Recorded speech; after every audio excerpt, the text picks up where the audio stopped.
The fluorescent lights of the hospital cafeteria buzzed overhead like dying insects, casting a sickly yellow glow over everything they touched. I stood behind the counter, my hands submerged in lukewarm dishwater that smelled faintly of bleach and yesterday's meatloaf. The clock on the wall read 11:47 p.m. 13 more minutes until my shift ended.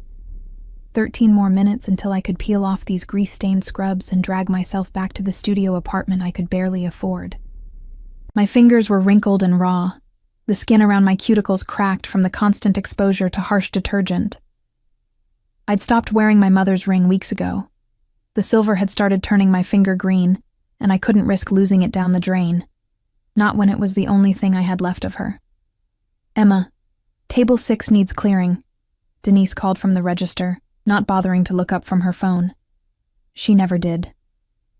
In the 6 months I'd worked here, I'd become part of the furniture, invisible, unremarkable, just another pair of hands to do the work no one else wanted. I dried my hands on my apron and grabbed the gray plastic bin, weaving between tables scattered with the remnants of late-night meals.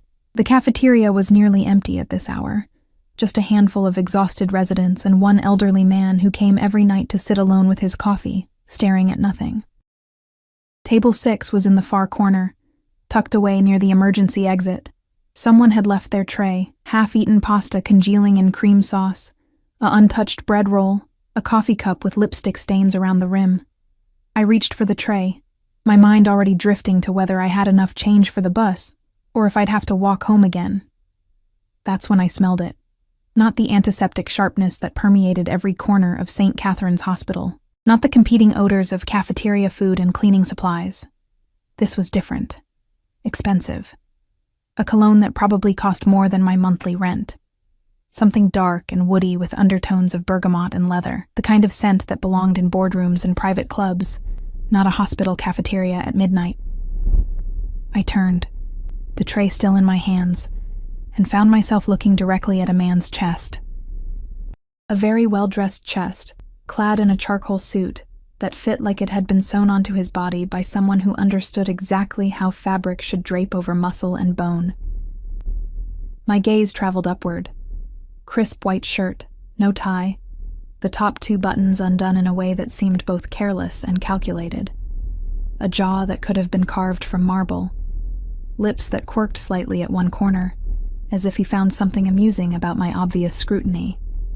And then his eyes. Dark. Nearly black in the harsh cafeteria lighting, framed by lashes that were almost obscenely thick for a man.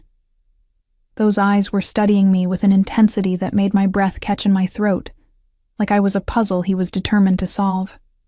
He was young, late 20s, maybe 30, with the kind of devastating good looks that didn't seem quite real, the kind of face that belonged on magazine covers or movie screens, not standing in front of me while I clutched a tray of dirty dishes like a shield. "I'm sorry," I stammered, taking a step back and nearly tripping over my own feet. The tray wobbled dangerously. "I didn't see you there. Did you need something? The kitchen's about to close, but I can probably—" "You're bleeding." His voice was low, quiet, but it cut through my rambling like a blade through silk. Smooth, with an accent I couldn't quite place, something European layered beneath perfect English. I looked down at my hands. Sure enough, a thin line of blood was welling up from a cut on my index finger. I must have caught it on something sharp in the dishwater. I hadn't even felt it. "Oh, it's nothing really. Just a small cut. Happens all the time." I set the tray down on the nearest table, fumbling for the napkins dispenser.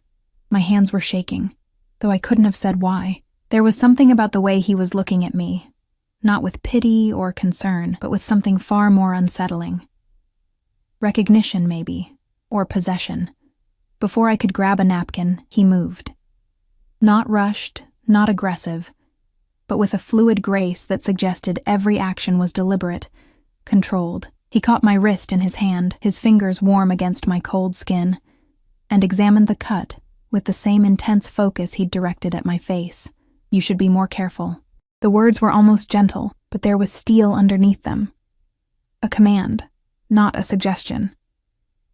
"I'm fine, really. Thank you. But I need to—" The emergency exit door behind us burst open with a bang that made me jump. 3 men entered, moving with purpose, their eyes scanning the room with a professional wariness that made my stomach tighten with instinctive unease. They weren't medical staff. They weren't visitors. They wore dark suits similar to the man still holding my wrist.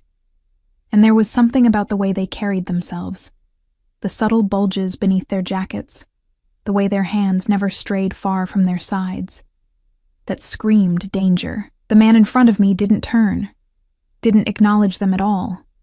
But I felt the change in him, a coiling tension, like a predator suddenly alert to potential threats in its territory. "Sir," one of them said, his voice low and deferential. "The car's ready. We should go. I'll be there when I'm ready, Marcus." Still, he didn't look at them. His eyes remained fixed on me, on the small cut that had already stopped bleeding. "Tell me your name." It wasn't a request. My mouth went dry. Emma Thorne. Something flickered in those dark eyes. Satisfaction, perhaps. Or victory. "Emma." He said it slowly, tasting each syllable like expensive wine. "You work every night?" "Most nights.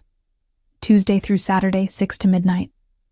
The words tumbled out before I could think better of it, before I could wonder why a man like this, surrounded by bodyguards, wearing a suit that probably cost more than my car, would care about my work schedule. He released my wrist finally, but the warmth of his fingers seemed to linger on my skin.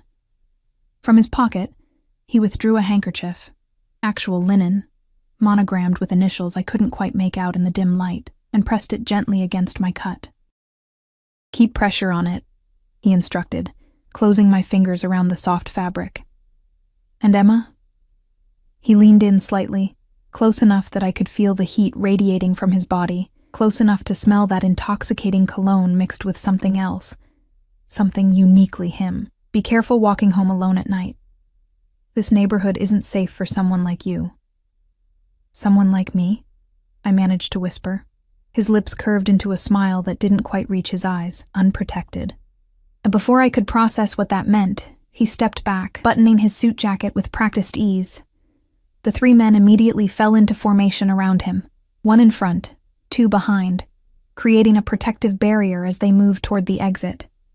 I stood there, frozen, the expensive handkerchief pressed against a cut that had probably already stopped bleeding, watching him leave. At the door, he paused and looked back over his shoulder. Our eyes met across the empty cafeteria, and I felt something shift in my chest, like a door opening that I'd never be able to fully close again. Then he was gone, and I was left standing alone with dirty dishes and questions I wasn't sure I wanted answered. "Emma, you planning to clear those tables sometime this century?" Denise's sharp voice cut through my stupor. I shook myself, shoving the handkerchief into my pocket and grabbing the tray with hands that still trembled slightly. As I worked through the rest of my shift on autopilot, washing dishes and wiping down tables, I kept catching whiffs of that cologne clinging to my skin, kept feeling the phantom warmth of his fingers around my wrist. It wasn't until I was on the bus home, watching the city lights blur past the grimy window, that I pulled out the handkerchief to examine it more closely. The monogram was elegant, ornate. 2 letters intertwined so artfully it took me a moment to decipher them. DM. I ran my thumb over the embroidered letters, and that's when I felt it. Something small and hard sewn into the corner of the fabric, my heart hammering. I carefully picked at the stitches until a tiny object fell into my palm. A black business card, matte finish, with nothing on it except a phone number embossed in silver. No name, no company. Just those 10 digits gleaming up at me in the dim bus light. I should have thrown it away. Should have left it on the bus seat and never looked back. Instead, I tucked it carefully into my wallet, right next to my mother's photograph, and the $15 that was supposed to last me until next Friday. When I finally stumbled into my apartment at 1 a.m, exhausted down to my bones, I found something that made my blood run cold. Someone had been there. Nothing was missing, nothing disturbed, but I knew. The way my door stuck slightly when it had been closing smoothly that morning. The faint scent of that same cologne lingering in my tiny studio. The sense of violation that prickled along my spine like ice water. On my pillow, pristine against my threadbare sheets, lay a single white rose. Its petals were perfect, untouched by the grime and decay that seemed to coat everything else in my life. Attached to the stem with a thin black ribbon was a note, handwritten in bold, decisive strokes. "You dropped something. I'll be returning it personally. Lock your door, Emma, and keep it locked." My hands shook as I backed away from the bed, my mind racing. I hadn't dropped anything, hadn't lost anything, which meant this was just an excuse. A reason to see me again that he'd manufactured out of thin air. I should have called the police, should have reported the break-in, the implied threat, the way he'd somehow discovered where I lived from a single conversation in a hospital cafeteria, but I didn't. Instead, I picked up the rose with trembling fingers, brought it to my face, and inhaled its perfect, innocent fragrance, while my heart pounded with something that wasn't quite fear and wasn't quite excitement. Something darker and more dangerous than either. The thorns pricked my palm, drawing small beads of blood, and I thought about unprotected girls and expensive handkerchiefs, and the way his eyes had studied me like I was something precious that had been lost, and only now, finally, been found. I thought about danger and dark suits, and the feeling of his warm fingers wrapped around my wrist. And God help me, I wanted to feel them there again. I didn't sleep that night. How could I, with that rose sitting on my nightstand like a beautiful threat, its petals catching the orange glow from the streetlight outside my window? I lay in my narrow bed, staring at the water-stained ceiling, listening to my neighbor's television bleeding through the thin walls and the occasional wail of sirens in the distance. Every sound made me flinch. Every creak of the old building settling made my heart leap into my throat. I'd checked the locks 3 times, the deadbolt, the chain, even the window that overlooked the fire escape. But I still felt exposed, vulnerable, like I was being watched through walls I couldn't see. At some point near dawn, I must have dozed off, because I woke to my phone alarm screaming at me that it was already 9 a.m. I had class at 10, Introduction to Business Management at the community college, one of the 2 courses I could afford this semester while working nights at the hospital. I dragged myself out of bed, my body aching with exhaustion, and stumbled to the bathroom. The mirror reflected what I expected. Dark circles under my eyes, skin pale and sallow, hair a tangled mess. I looked exactly like what I was, a 23-year-old woman working herself to the bone just to stay afloat in a city that would swallow her whole without a second thought. The rose caught my eye as I pulled on jeans and a faded sweater. In the harsh morning light, it looked even more out of place in my shabby apartment. Too perfect, too expensive, too everything. I should throw it away, burn the note, delete that phone number from my memory, and pretend last night never happened.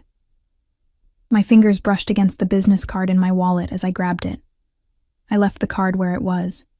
The bus ride to campus was the same as always, packed with people who looked through me rather than at me, all of us trapped in our own small survival bubbles.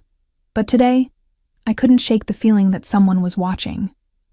I found myself scanning faces, looking for dark eyes and expensive suits. But there was nothing. Just tired workers and harried students and the everyday anonymity of city life. Professor Chen droned on about market analysis and competitive advantages, but I couldn't focus. My notes were a mess of half-finished sentences and unconscious doodles, thorns and roses and initials I didn't remember writing, DM over and over in the margins. Like my hand was trying to solve a puzzle my brain refused to acknowledge. Ms. Thorne, perhaps you'd like to share your thoughts on vertical integration. I looked up to find the entire class staring at me, Professor Chen's eyebrows raised in expectation. Heat flooded my face. I'm sorry, I didn't... My phone buzzed in my pocket, once, twice, 3 times in rapid succession. Phones off in class, Ms. Thorne. You know the rules. Professor Chen's voice was sharp with disapproval. See me after class. The lecture crawled by with agonizing slowness. When it finally ended and the other students filed out, I approached the professor's desk with dread pooling in my stomach. I couldn't afford to fail this class, couldn't afford to lose the fragile academic standing that was my only hope of eventually getting a better job, a better life. Emma? Professor Chen's voice softened slightly as she removed her glasses. Is everything all right? This isn't like you. You're usually one of my best students. I'm fine. Just didn't sleep well. It won't happen again. She studied me with the same kind of intensity that man DM had used last night, but hers was maternal concern rather than predatory interest. You look exhausted. Are you working too many hours at that hospital job? I have to work. The bills don't pay themselves. I understand, but your education should be your priority. If you need resources, the college has programs. I'm fine, I repeated, perhaps more sharply than I intended. Really, thank you for your concern, Professor. Outside, I finally checked my phone. 3 messages from a number I didn't recognize, but somehow knew exactly who it was. Did you sleep well, Emma? You should eat breakfast. You look like you skipped too many meals. I'm having your door replaced today. The lock is a joke. Anyone could get in. My hands went numb. The phone nearly slipped from my grip. He was watching me. Right now, had to be. How else would he know I looked tired, that I'd skipped breakfast, that I was even awake? I spun around, scanning the campus quad with wild eyes. Students lounged on the grass, taking advantage of the unseasonably warm November day. A food truck dispensed coffee and bagels to a short line, nothing unusual. No one paying attention to me, but then I saw it. A black SUV parked across the street, windows tinted so dark they reflected the morning sun like obsidian mirrors. It hadn't been there when I'd arrived. I was certain of it. My phone buzzed again. Don't look so frightened, Emma. I'm simply ensuring you're safe. This neighborhood has a crime rate 40% higher than the city average. Did you know that? I typed back with shaking fingers. Who are you? What do you want from me? The response came immediately. You'll know soon enough. Go to class. Learn something useful. And Emma, don't skip lunch. There's a sandwich shop 2 blocks north, Antonio's. Order the grilled chicken. It's fresh today. My treat. Before I could respond, another message arrived. A screenshot of a mobile payment confirmation. He'd just sent $200 to my Venmo account with the note, "For necessities." I should have sent it back, should have blocked the number and reported him for stalking. Instead, I stood there in the middle of campus, staring at that money like it was both salvation and damnation, because $200 meant I could actually buy groceries instead of living on ramen and cereal. It meant I could pay the electric bill that was already 2 weeks overdue. It meant breathing room in a life that had become one long, suffocating panic about survival, but it also meant I was accepting something from him, becoming entangled, taking the first step into a web I might never escape. My stomach growled, loud enough that a passing student glanced at me with amusement. I hadn't eaten since yesterday's lunch, a bag of chips from the hospital vending machine. I walked to Antonio's. The sandwich shop was small and surprisingly clean, wedged between a laundromat and a convenience store with barred windows. The owner, a round man with flour on his apron and a smile that crinkled his eyes, greeted me like I was an expected guest. "Ah, you must be Emma. Your order's already being prepared. Please, sit. I didn't call ahead. No need. Everything's been taken care of." He gestured to a small table by the window, already set with water and a cloth napkin. Cloth, in a neighborhood sandwich shop. I sat because my legs felt suddenly weak. Through the window, I could see the black SUV parked across the street, a silent sentinel. Watching. Always watching. The sandwich arrived within minutes, grilled chicken with fresh mozzarella, roasted red peppers, and basil pesto on ciabatta that was still warm from the oven. It smelled like heaven. My mouth watered despite the knot of anxiety in my stomach. Eat, Antonio urged, setting down a small cup of tomato bisque. You're too skinny. A strong wind would blow you away.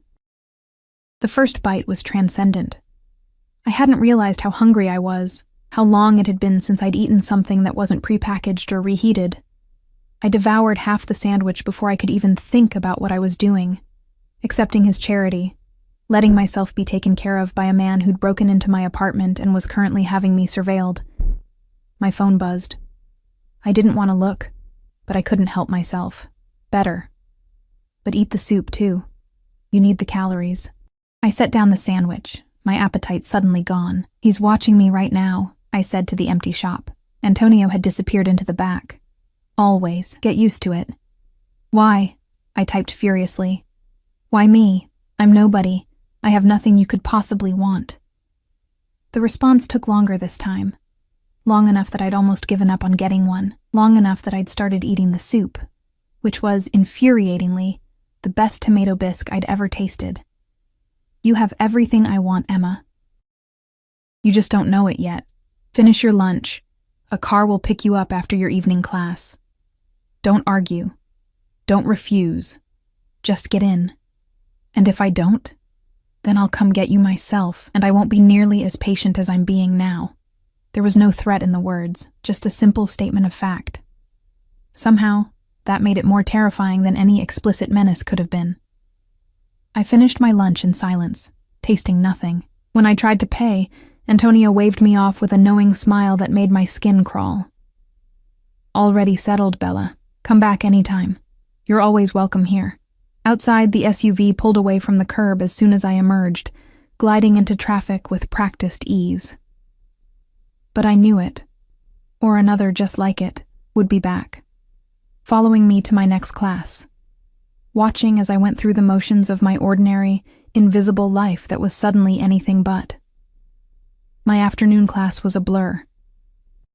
I sat in the back of the lecture hall, hyper-aware of every person who entered, every shadow that moved past the frosted glass door, but no one paid me any attention. I was still invisible to everyone except him. At 6 p.m., I stood outside the Humanities building, my backpack slung over one shoulder, watching the stream of students heading home or to the library or to their part-time jobs. I could just walk away, go to the bus stop like normal, clock in for my shift at the hospital, and pretend this was all some bizarre hallucination brought on by exhaustion and stress. The black SUV pulled up to the curb in front of me with barely a whisper of sound. The back door opened. I should run, should scream, should do literally anything except what I was about to do. I got in. The interior was all black leather and polished wood, smelling of that same expensive cologne and something else, gun oil maybe, or the peculiar scent of money and power. The door closed behind me with a solid thunk that sounded like a cell door slamming shut. He sat across from me, one leg crossed over the other, perfectly relaxed in a charcoal suit that was somehow different from last night's, but equally devastating. Those dark eyes tracked my every movement as I settled into the seat, my backpack clutched on my lap like a shield. Emma. My name was a purr in his throat, satisfied and possessive. I'm glad you made the smart choice. I don't even know your name, I whispered. His smile was slow, predatory. Dante Moretti. He extended his hand across the space between us, the same hand that had held my wrist last night, that had pressed the handkerchief to my cut. A pleasure to officially meet you. I stared at his hand like it was a venomous snake. Taking it would mean something, would seal some unspoken contract I didn't fully understand. I took it anyway. His fingers closed around mine, warm and strong, and I felt that same electric jolt I'd experienced in the hospital cafeteria. He didn't shake my hand so much as hold it, his thumb brushing across my knuckles in a gesture that was far too intimate for a first introduction. You're trembling, he observed, his voice low enough that only I could hear it over the purr of the engine as we pulled into traffic. Are you frightened of me, Emma? Yes, I admitted, because lying seemed pointless when he could apparently read my every thought and feeling. Good. Fear keeps people alive. He released my hand slowly, reluctantly. But you should know. I would never hurt you. Quite the opposite, actually. Then what do you want? To keep you safe. To give you everything you need. To ensure that you never have to worry about paying bills or eating meals or working yourself to death in that miserable hospital cafeteria ever again. Why? The word came out as barely more than a whisper. Dante leaned forward, his elbows on his knees, closing the distance between us until I could see flecks of amber in those dark eyes. Because 3 months ago, someone stole from me. Someone close, someone I trusted, and that someone got your best friend pregnant before he disappeared with $2 million of my money. The world tilted sideways. My best friend. He could only mean Jake, I breathed. Jake Morrison. Yes. Dante's voice had gone cold, all the false warmth evaporating like morning mist. And you, Emma Thorne, are going to help me find him. I don't know where Jake is. The words tumbled out in a rush, panic rising in my chest like floodwater. I haven't seen him in months. Not since he and Sarah Bennett, your roommate from freshman year, currently 7 months pregnant with Morrison's child and living in a women's shelter in Queens because he abandoned her without a cent. Dante's voice was clinical, detached, like he was reciting a grocery list rather than destroying what little remained of my faith in people. I know. I've had people watching her too. The SUV glided through traffic with supernatural smoothness, the city lights beginning to flicker on as dusk settled over the streets. I watched them blur past, my mind struggling to process what he was telling me. Jake and Sarah, a baby.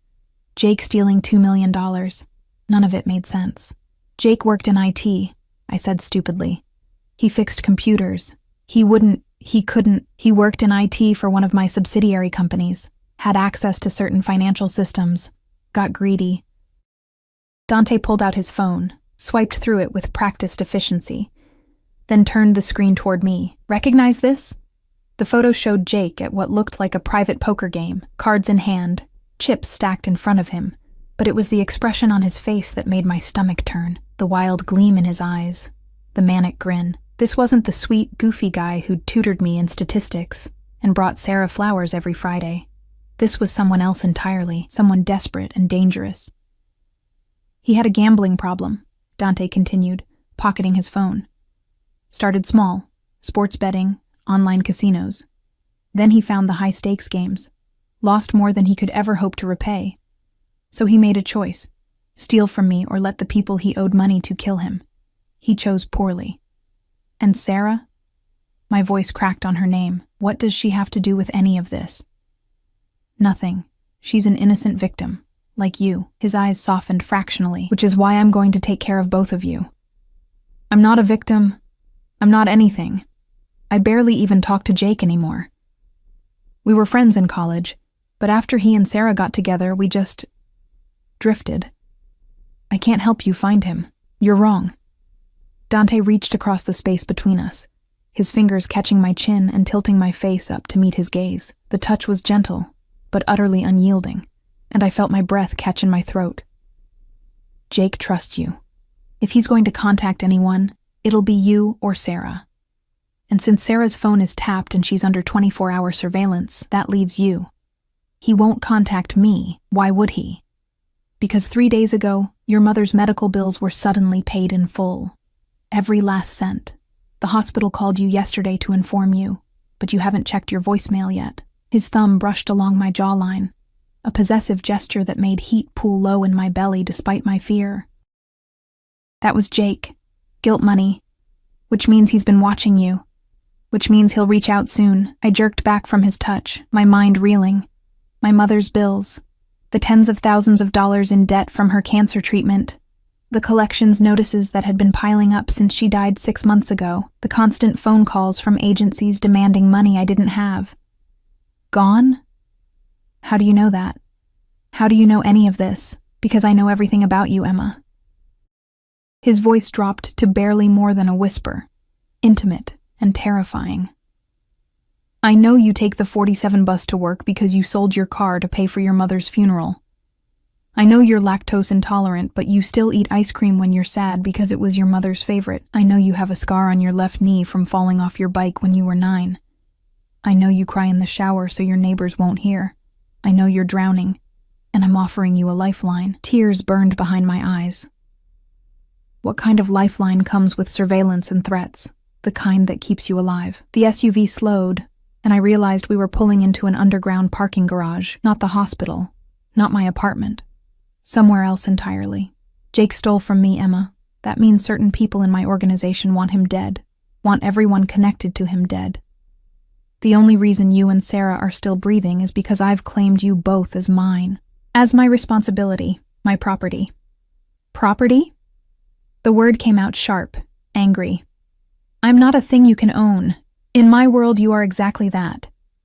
The vehicle stopped, the engine cutting off, plunging us into sudden silence broken only by the sound of my ragged breathing. But I'm a generous owner. You'll have everything you need: protection, money, a life without fear or struggle. All you have to do is stay close and tell me the moment Jake makes contact. And if I refuse? Dante's expression didn't change, but something shifted in the air between us. something cold and merciless that reminded me exactly what he was. Not a savior, not a benefactor. A mafia boss who'd built his empire on violence and fear. Then I remove my protection, and there are at least 5 people in my organization who would happily remedy that situation within the hour. Your body would wash up in the East River by morning, and no one would even notice you were gone. He leaned in close enough that I could feel his breath against my cheek. Is that what you want, Emma, to disappear? To become just another statistic in a city that's already forgotten you exist? No, I whispered, hating how small my voice sounded, hating the tears that finally spilled down my cheeks, hating him for being right, that I was invisible, forgettable, alone in a world that wouldn't mourn my passing. Then stay close. His fingers caught one of my tears, wiping it away with surprising gentleness. Let me take care of you. Let me give you the life you deserve. All you have to do is trust me. I don't even know you. You will. He opened his door and stepped out, then turned back to offer me his hand. Come. There's someone I want you to meet. I stared at that extended hand. Perfectly manicured, strong, connected to a man who could order my death as easily as he'd ordered my lunch. Every instinct screamed at me to run. But where would I go? Back to my crumbling apartment with its inadequate locks. Back to the hospital where I was nothing more than invisible hands washing dishes. Back to a life of slow suffocation and grinding poverty. I took his hand. He pulled me from the SUV with easy strength, steadying me when I stumbled on legs that felt like water. We were in a private garage, immaculately clean, housing a collection of vehicles that probably cost more than my entire neighborhood. 2 of the men from last night, Marcus and another whose name I didn't know, flanked us immediately, their eyes constantly scanning for threats. Dante kept my hand in his as he led me to an elevator, his grip firm, but not painful. Possessive. Like I was something precious he'd finally acquired and had no intention of letting go. Where are we? I managed to ask as the elevator doors slid shut, enclosing us in a small space that smelled like leather and his cologne. My home. Well, one of them. I have several. He pressed the button for the penthouse, and the elevator began its smooth ascent. You'll be staying here from now on. What? No. I have an apartment. I have a job. I have nothing. His voice was flat, final. You have nothing, Emma. No family. No real friends. No prospects. Just debt and exhaustion and a slow march toward an early grave. His free hand came up to cup my face, forcing me to meet his eyes. I'm giving you a chance to live instead of merely survive. Take it. The elevator opened directly into a penthouse that stole what little breath I had left. Floor-to-ceiling windows overlooked the glittering city sprawl, modern furniture in shades of cream and charcoal. Art on the walls that I recognized from my one elective art history class. Originals, not prints, worth more money than I could comprehend. And standing in the middle of it all, looking small and lost and heavily pregnant, was Sarah. Emma!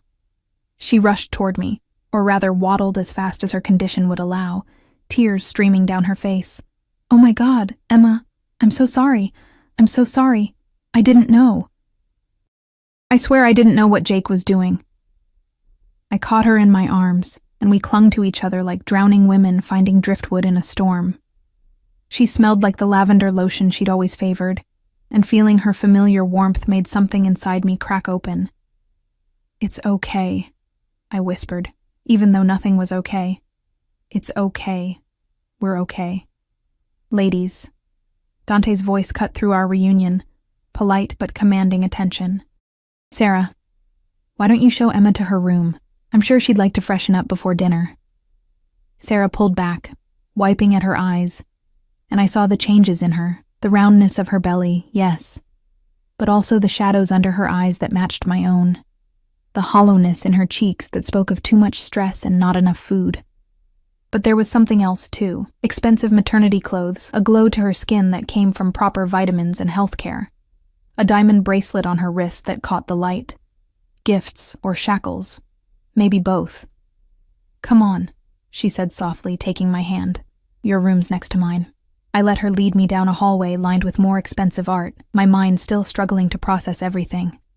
My room turned out to be larger than my entire studio apartment, with a king-sized bed dressed in silk sheets, a private bathroom with a soaking tub, and a walk-in closet already filled with clothes in exactly my size. "He had them brought in this afternoon," Sarah explained, seeing my expression. "He's very thorough." "Sarah, what the hell is going on? How long have you been here?" 2 weeks. She sank onto the bed with a grateful sigh, one hand rubbing her swollen belly. "After Jake disappeared, I couldn't pay rent. Got evicted. Ended up at the shelter. Then Dante showed up one day with doctors and lawyers and told me I had 2 choices: accept his protection or take my chances on the street." Her eyes met mine, frightened and resigned. "I chose to live. For the baby." "Does he hurt you?" "No. God, no. He barely even speaks to me except to ask if I need anything. The doctor comes twice a week to check on the baby. I have everything I could want except freedom."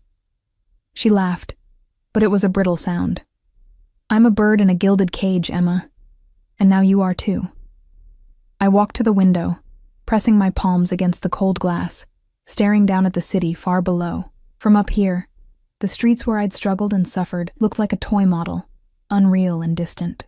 I could see the hospital where I'd worked, the campus where I'd attended classes, the bus routes I'd memorized, my entire small life mapped out beneath me, already feeling like it belonged to someone else. "He's going to use us to get to Jake," I said quietly. "I know. But Emma..." Sarah's voice was small, frightened. "I don't think Jake's coming back. I think he's going to let us pay for what he did. And I think Dante knows it." Before I could respond, there was a knock on the door.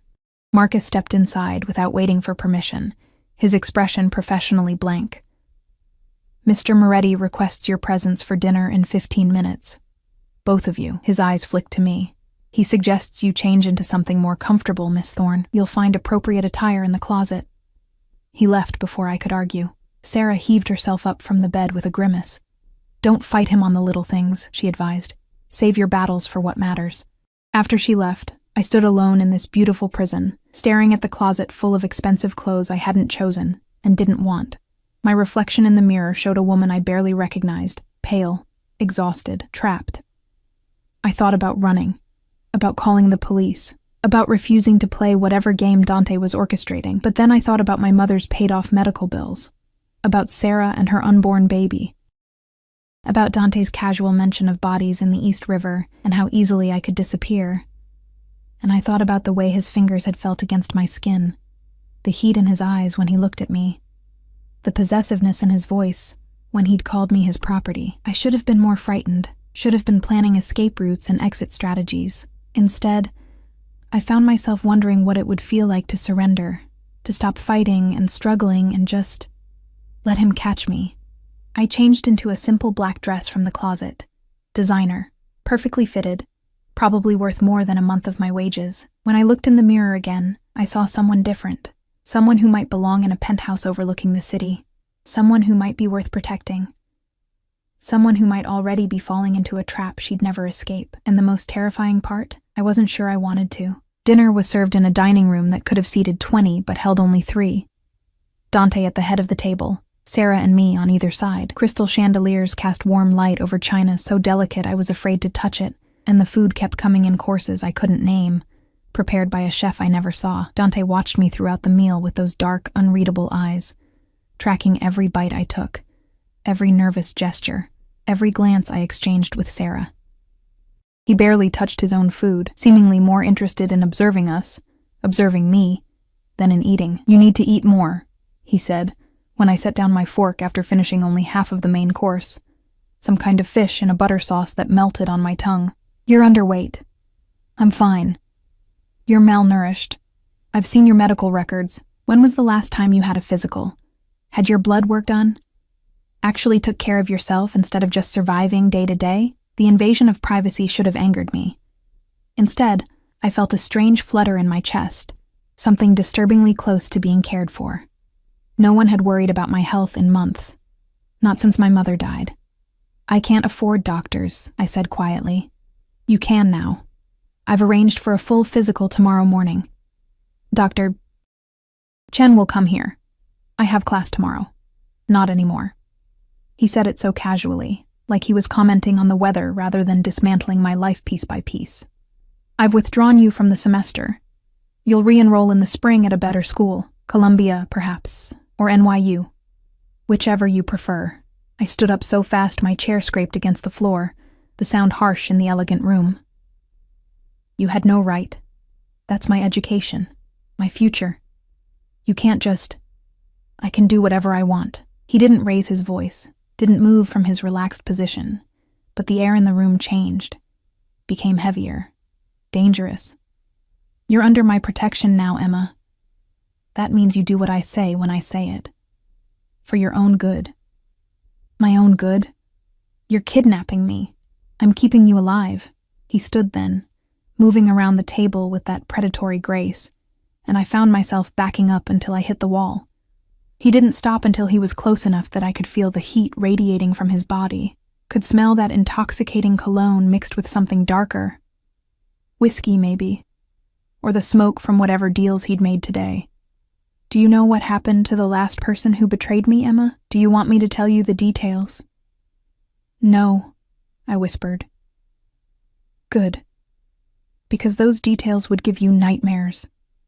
His hand came up to rest against the wall beside my head, caging me in. Jake Morrison is a dead man walking. The only question is how many people he takes down with him. I'm offering you and Sarah a chance to survive his stupidity. All you have to do is let me keep you safe. By controlling everything I do, by making me a prisoner, by making you mine. His other hand caught my chin, tilting my face up. And yes, that means control. It means supervision. It means I know where you are and who you're with every second of every day. Because the people looking for Jake don't care about collateral damage. They'll torture you for information you don't have, then kill you just to send him a message. You're trying to scare me. I'm trying to make you understand reality. His thumb brushed across my lower lip, and I hated the way my breath hitched at the contact. You're in my world now, Emma, and in my world, pretty, vulnerable girls don't survive on their own. They need protection. They need someone strong enough to keep the wolves at bay. And that's you? My protector? Yes.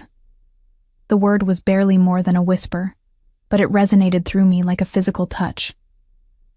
I saw you in that hospital cafeteria, exhausted and invisible and so fucking beautiful it hurt to look at you. Saw the way you moved through the world like you were apologizing for taking up space. And I knew you were mine before I even learned your name. That's insane. Perhaps.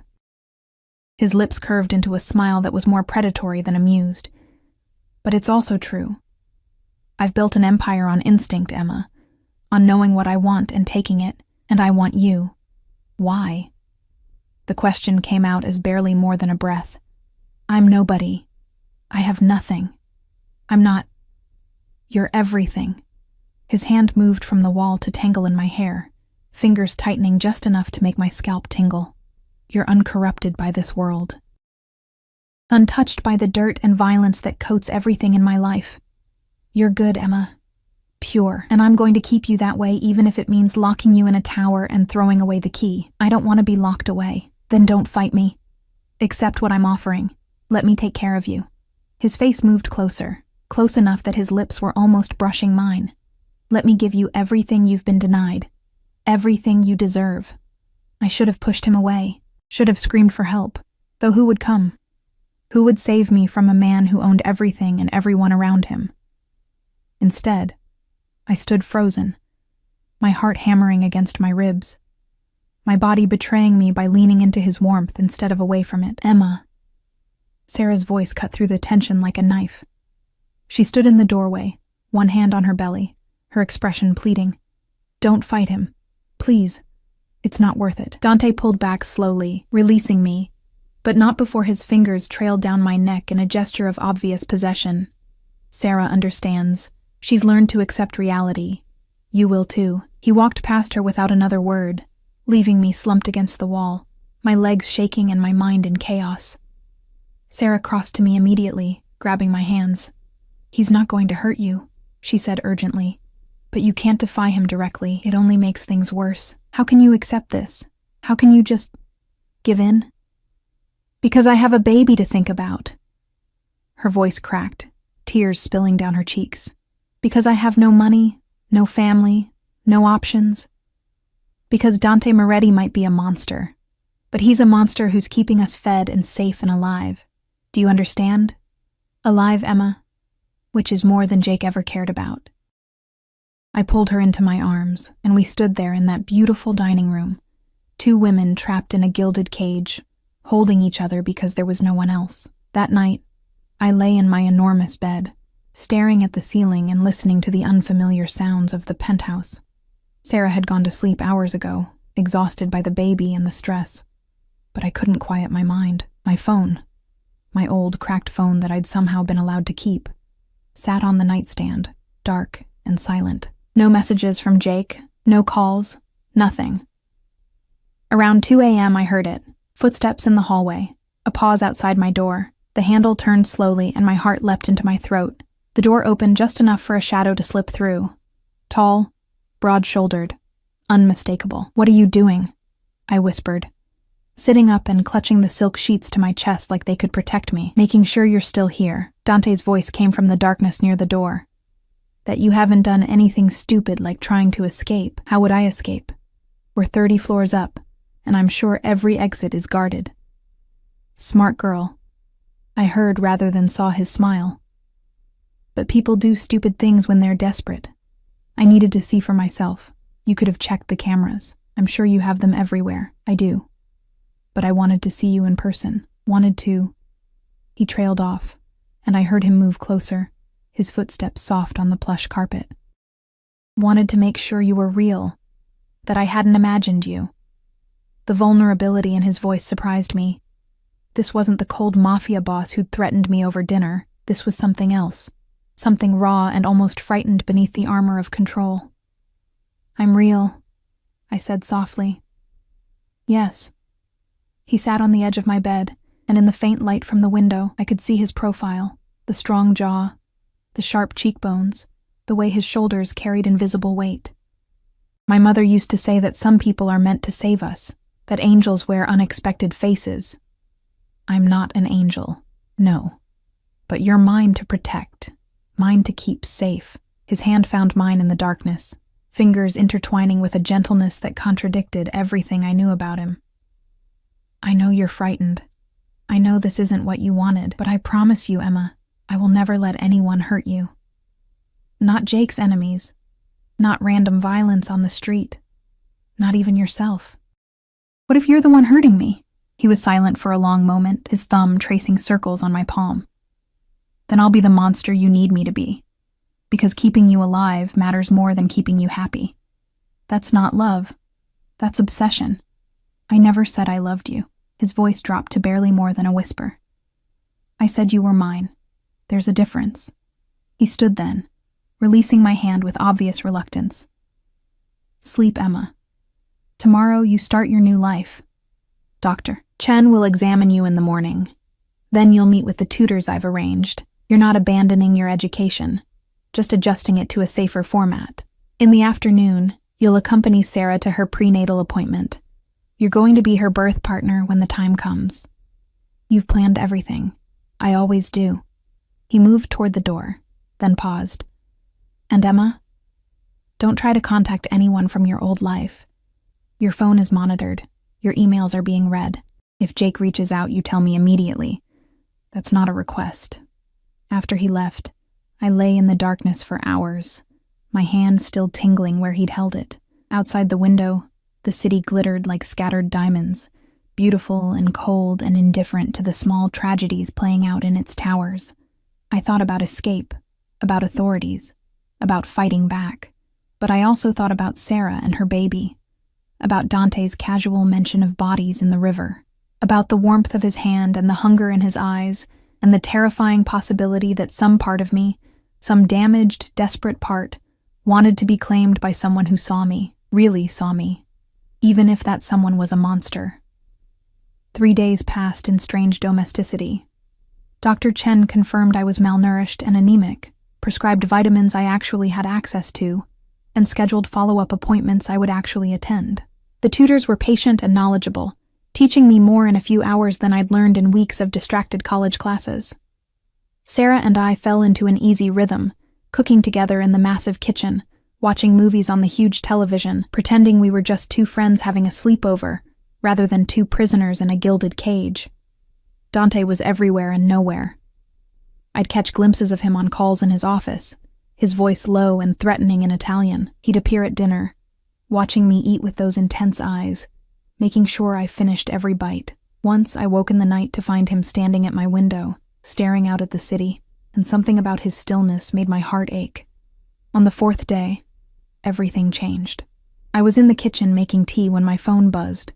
A text from an unknown number. "Emma, it's Jake. I'm so sorry.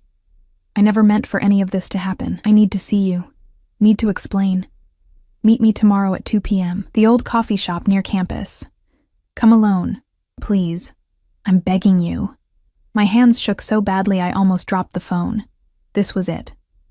The moment Dante had been waiting for. I should tell him immediately, should hand over the phone and let him handle it. But Jake was my friend, or had been. And maybe, just maybe, if I could talk to him, I could fix this, could convince him to return the money, to make things right, to save all of us from whatever nightmare was coming. I deleted the message and typed back, "I'll be there." The phone buzzed again almost immediately. "Thank you. And Emma, don't tell Dante. He'll kill me before I can explain, please." I looked up to find Dante standing in the kitchen doorway, watching me with an expression I couldn't read. "Who was that?" he asked quietly. And in that moment, I made a choice that would change everything. "Nobody," I lied, "just spam." His eyes narrowed fractionally, and I knew. He didn't believe me, but he nodded slowly, like he was accepting my first real betrayal with something almost like satisfaction, like he'd been waiting to see if I would lie to him, like he wanted an excuse for what came next. "Good," he said, moving toward me with deliberate steps. "Because you know what happens to people who betray me, don't you, Emma?" I couldn't speak, couldn't breathe, could only watch as he backed me against the counter, his hands bracing on either side of me, his body close enough that I could feel every breath he took. "Don't you?" he repeated, his voice dropping to a dangerous whisper. "Yes," I managed, "and you would never do that, would you?" "No." "Liar." The word was almost affectionate. His hand came up to cup my face, thumb brushing across my cheekbone. "You're a terrible liar, Emma. Your pulse races, your pupils dilate. You can't quite meet my eyes. It's actually endearing. I don't... Jake texted you, asked you to meet him, and you said yes." He said it with absolute certainty, and my stomach dropped.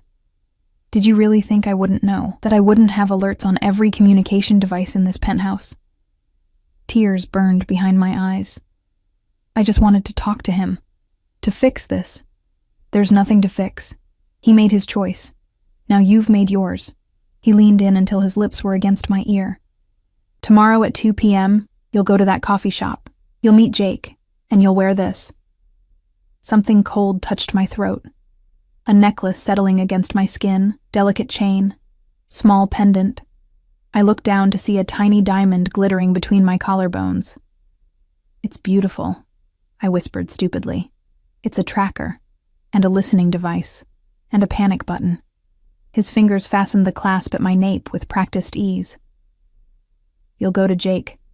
You'll listen to whatever pathetic excuses he has, and you'll stay close to him, because I'll be listening.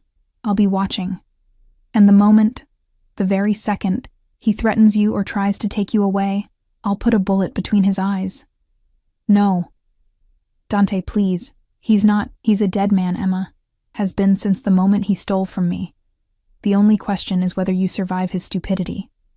His hands gripped my shoulders, hard enough to bruise. "So here's what's going to happen.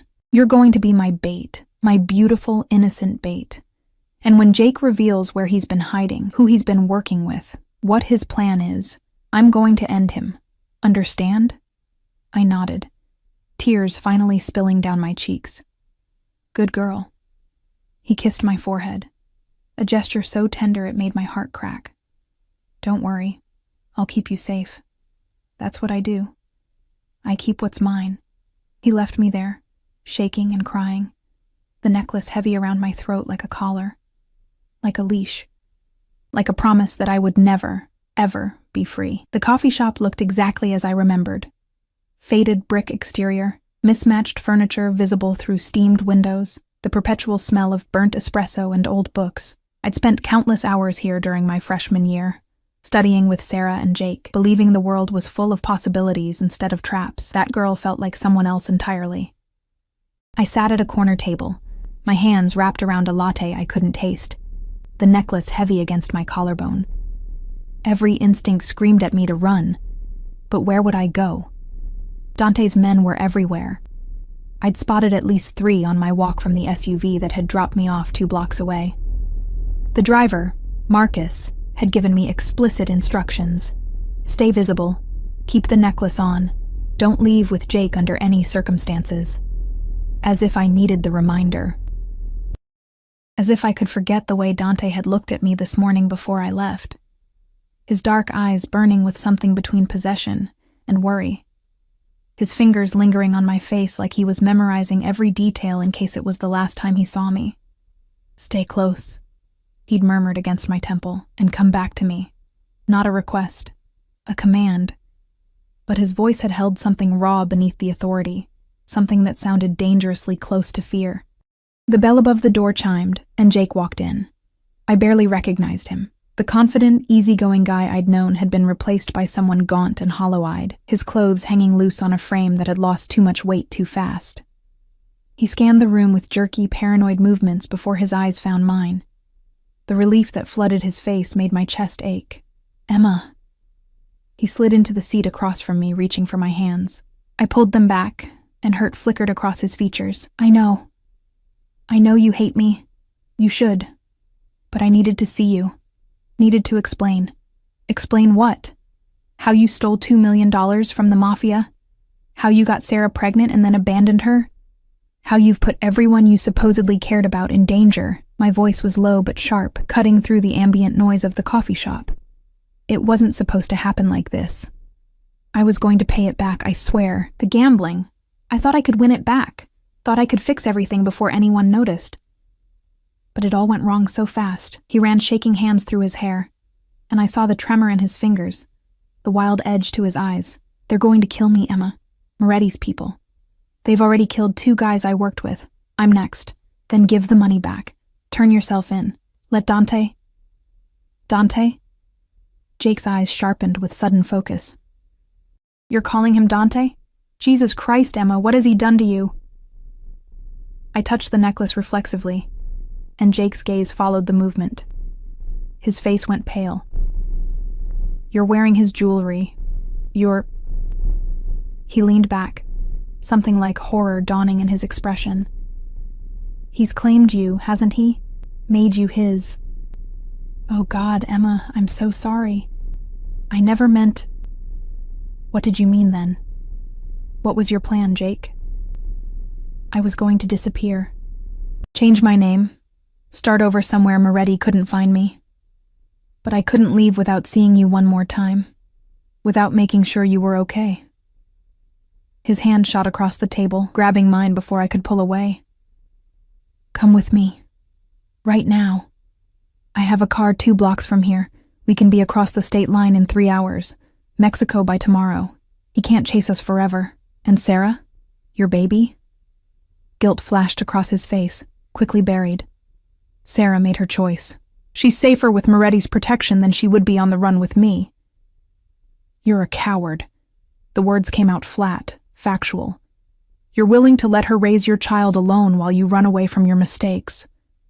"I'm willing to survive. That's more than most people who cross Dante Moretti can say." His grip tightened painfully on my hand. "Please, Emma. I'm begging you. Come with me. I can't lose you too. You're the only good thing I have left." I looked at him, really looked at him, and saw the truth beneath the desperate words. He didn't love me. He'd never loved me. I was just another escape route, another tool to ease his conscience. Another thing he could take because he'd already lost everything else. "No," I said quietly. "Emma." I said, "No, Jake." I pulled my hand free, standing up. "You made your choices. Now you get to live with the consequences." "He'll kill me." Jake's voice rose, drawing looks from other patrons. "Is that what you want? My blood on your hands?" My hands are already dirty. I picked up my purse, my legs surprisingly steady considering how my heart was racing. "Goodbye, Jake." I made it 3 steps before his hand locked around my wrist, yanking me back hard enough that I stumbled. His face was twisted with panic and rage, all pretense of the friend I'd known completely gone. "You're not leaving. You're going to help me whether you want to or not. Moretti wants you alive, which makes you valuable, makes you leverage." He started dragging me toward the back exit, his grip bruising. "You're coming with me, and you're going to help me negotiate." The cafe door exploded inward. Later, I would try to piece together exactly what happened in those next 30 seconds. But in the moment, it was just chaos and violence, and the sound of my own screaming. Dante moved through the space like death incarnalized, fluid, purposeful, unstoppable. 2 of his men flanked him, weapons drawn, but he didn't need them. His fist connected with Jake's face with a crack that made my stomach turn. Jake released me, stumbling backward, blood pouring from his nose. "Don't," I started. But Dante was already there, hauling Jake up by his collar and slamming him against the wall, hard enough to rattle the framed photos hanging there. "You touched her." Dante's voice was barely above a whisper, but it carried enough venom to kill. "You hurt her." I can see the bruises forming on her wrist from here. I didn't mean." "Shut up." Dante's hand moved to Jake's throat, applying pressure. Jake's face started turning purple. "You stole from me. You endangered innocent people. And now you've put your hands on something that belongs to me. Give me one reason I shouldn't snap your neck right here. Dante, please."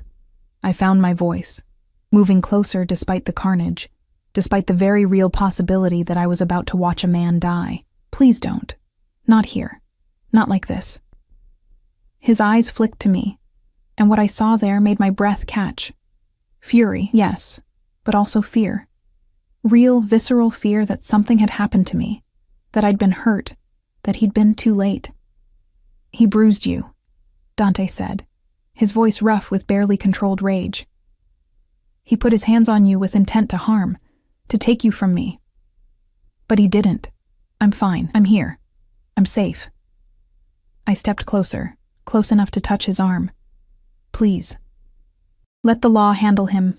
Let him face real consequences, not just this." For a long moment, Dante didn't move, didn't breathe. Then, with visible effort, he released Jake, who collapsed to the floor, gasping and choking. "Marcus," Dante said without looking away from me, "call our contacts in the FBI. Mr. Morrison is ready to surrender himself for embezzlement and theft. I'm sure they'll be very interested in his cooperation regarding certain other criminal enterprises in exchange for protective custody." "You can't," Jake wheezed, but Marcus was already hauling him to his feet. "I just did." Dante's attention was entirely on me now, his hands coming up to cup my face with a gentleness that contradicted the violence of seconds before. "Did he hurt you? Tell me the truth." "My wrist." I showed him the forming bruises, and his jaw clenched so hard I could hear his teeth grind. I should kill him for this. "But you won't. Because I'm asking you not to." I covered his hands with mine, feeling them tremble slightly, the only sign that he wasn't as controlled as he appeared. "Because I'm safe. Because you kept your promise." Something shifted in his expression, the hard edges softening, the predator receding to reveal something almost vulnerable beneath. "You came back to me. You could have run, could have left with him, but you came back. I never planned to leave.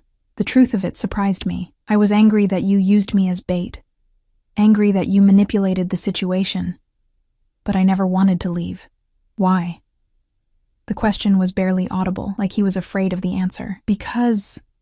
I struggled to find the words for feelings I didn't fully understand myself. Because you see me. Really see me. Not as invisible Emma who washes dishes and fades into the background, but as someone worth protecting, worth keeping, worth claiming. You are worth all of that and more. His thumb brushed across my cheekbone, wiping away tears I hadn't realized were falling. You're worth burning the world down for. That's terrifying. I know, but it's also true. He leaned his forehead against mine, and I could feel him breathing, could feel the rapid beat of his heart against my chest. I'm not a good man, Emma.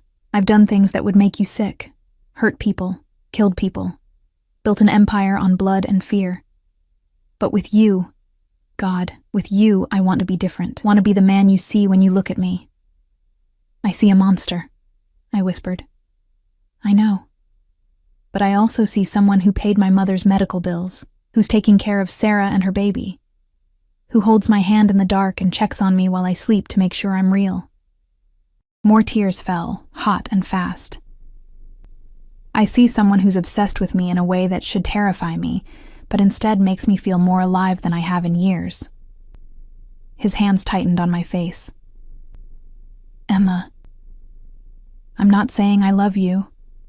I don't even know if I like you most of the time. But I'm saying I choose this. Choose you.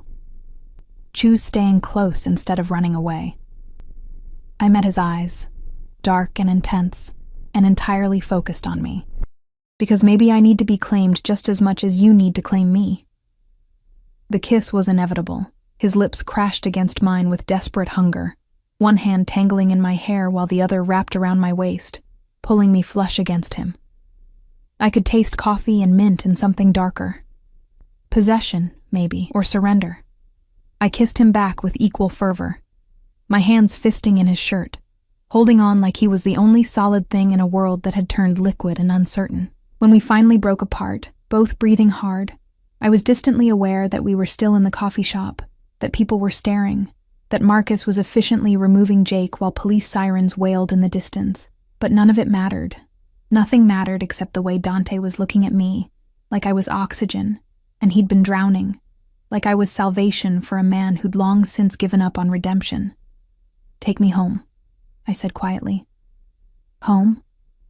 Your penthouse. Our penthouse. I tested the words, found them fitting better than they should. Take me home, Dante. The smile that crossed his face was pure, unguarded joy. Brief and brilliant as lightning before his usual controlled mask slipped back into place. But I'd seen it. Seen the real man beneath the monster. And I wasn't afraid anymore. 3 months later, I stood in the penthouse nursery, watching Sarah rock her newborn daughter while late afternoon sunlight streamed through the windows. Little Grace had her father's nose and her mother's eyes, and she was perfect despite the circumstances of her conception. Jake was in federal custody, cooperating with authorities in exchange for a reduced sentence. He'd never meet his daughter. Sarah had made that choice, and I supported it. Dante appeared in the doorway, silently as always, watching me watch them. His arms came around my waist from behind, pulling me back against his chest. You're good with her, he murmured against my hair. She's easy to love. Like her aunt. I turned in his arms, looping mine around his neck. In 3 months, so much had changed. I'd re-enrolled in school, Columbia, as he'd suggested, and was thriving with tutors who actually cared about my education. I'd gained weight, color returning to my cheeks, the constant exhaustion fading. I'd learned the contours of Dante's world, dangerous and violent and not remotely what I'd planned for my life, but I'd also learned the contours of his heart. The way he still checked on me at night, the way he remembered that I liked my coffee with too much cream, the way he'd commissioned a portrait of my mother so I'd never forget her face, the way he touched me like I was precious and kissed me like I was air. I have something for you, he said, pulling back slightly to retrieve a small box from his pocket. My heart stuttered. Dante, it's not what you think. Not yet. He opened it to reveal a key, old-fashioned, ornate, beautiful. This is the key to a gallery space downtown. I bought it this morning. It's yours. Mine? I don't understand. You mentioned once that you'd wanted to study art history. that you'd dreamed of opening a gallery someday before life got in the way. His fingers closed around mine, pressing the key into my palm. Now you can. Sarah can help manage it when Grace is older. You'll have your own business, your own purpose beyond being my beautiful bird in a gilded cage. Tears pricked my eyes, happy ones this time. You remembered that? I remember everything about you, Emma. Every dream you've mentioned, every casual wish, every small thing that makes you smile. He cupped my face, his expression intense. I know I've taken your freedom. I know I've controlled and manipulated and forced you into this life, but I'm trying. God, I'm trying to give you reasons to choose to stay beyond fear or obligation. I already have my reasons. I kissed him softly, tasting the surprise on his lips. You, Dante. You're my reason. Even though I'm a monster? Especially because you're a monster who's trying so hard to be a man for me. I smiled against his mouth. My monster. My protector. My obsession. Yours, he agreed. The word of vow and a surrender. Always yours. Sarah cleared her throat delicately. As beautiful as this is, Grace needs changing, and you two need to get a room. We broke apart, laughing, and I felt something settle in my chest. Contentment, maybe, or acceptance. This wasn't the life I'd planned. Wasn't the safe, normal future I'd once dreamed of, but it was mine. We were mine. Dante with his dark intensity and protective obsession. Sarah with her resilient strength and new beginning. Grace with her infinite potential. And I was theirs. Emma Thorne, who'd gone from invisible to essential, from drowning to dancing, from surviving to actually living. That evening, Dante and I sat on the penthouse balcony, watching the sun set over the city that had once seemed so indifferent to my existence. His arm was around my shoulders, my head on his chest, his heartbeat steady beneath my ear. Do you ever regret it? He asked quietly. Choosing this? Choosing me? Every day, I admitted, then smiled at his sharp intake of breath. And then you do something impossibly sweet, or surprisingly gentle. And I remember why I stayed, why I keep staying. I'll give you everything, Emma. Everything I have. Everything I am. It's all yours. I don't need everything. I tilted my head to look up at him, at the face I'd learned to read, to love in spite of its capacity for cruelty.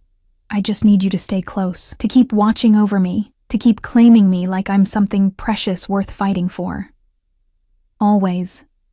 His lips found mine in a kiss that tasted like promises and possession, and the strange, twisted love we'd built from danger and desperation. You're mine, Emma, until the world ends and beyond. And you're mine, I whispered back. My beautiful monster, my impossible salvation. Below us, the city glittered with a million lives I'd never touch, a million stories I'd never know. But up here, in this tower of glass and steel, wrapped in the arms of a man who'd claimed me with the same ruthless determination he applied to everything else, I'd found something I'd never expected. I'd found home. Not in a place, but in a person. In the weight of his gaze, and the warmth of his touch, and the fierce, protective obsession that said I would never be invisible again. I would never be alone again. I would never be anything but his. And God help me. I wouldn't have it any other way. The sun sank below the horizon, painting the sky in shades of amber and rose, and Dante pulled me closer, his hand finding mine, our fingers intertwining like they'd been designed to fit together. Stay close, he murmured, echoing the first command he'd ever given me. Always, I promised. And I meant it.